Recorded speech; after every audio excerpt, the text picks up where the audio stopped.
My double gave me an inkling of his thoughts by saying, "My father's a parson in Norfolk. Do you see me before a judge and jury on that charge? For myself, I can't see the necessity. There are fellows that an angel from heaven, and I am not that. He was one of those creatures that are just simmering all the time with a silly sort of wickedness. Miserable devils that have no business to live at all. He wouldn't do his duty and wouldn't let anybody else do theirs. But what's the good of talking? You know well enough the sort of ill conditioned snarling cur.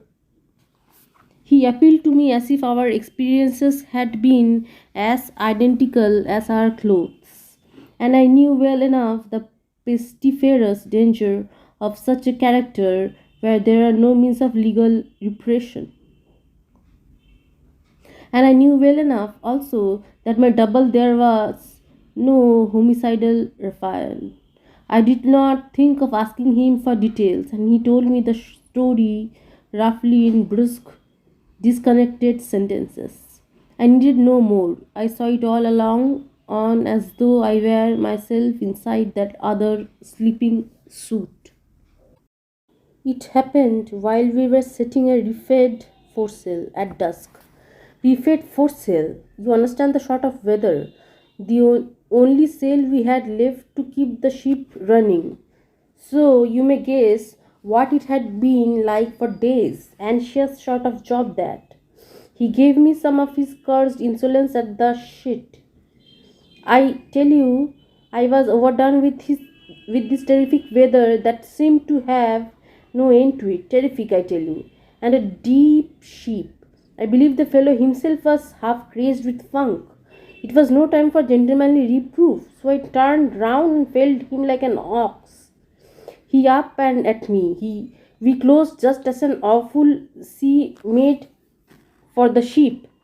All hands saw it coming and took to the rigging, but I had him by the throat and went on shaking him like a rat.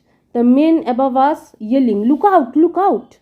Then a crash, as if the sky had fallen on my head. They say that for over 10 minutes hardly anything was to be seen of the ship. Just the three masts and a bit of the forecastle head and of the poop all awash driving along in a smoother of foam. It was a miracle that they found us jammed together behind the forebits. It's clear that I meant business because I was holding him by the throat still when they picked us up. He was black in the face. It was too much for them. It seems they rushed us aft together, gripped as we were screaming murder like a lot of lunatics, and broke into the cuddy. And the ship running for her life, touch and go all the time. Any minute her lust in a sea, fit to turn your hair grey only a looking at it. I understand that the skipper too started raving like the rest of them. The man had been deprived of sleep for more than a week, and to have this sprung on him at the height of a furious gale nearly drove him out of his mind. I wonder they didn't fling me overboard after getting the carcass of their precious shipmate out of my fingers. They had rather a job to separate us, I have been told. A sufficiently fierce story to make an old judge and a respectable jury sit up a bit. The first thing I heard when I came to myself was the maddening howling of that endless gale, and on that the voice of the old man. He was hanging on to my bunk, staring into my face out of his sou'wester.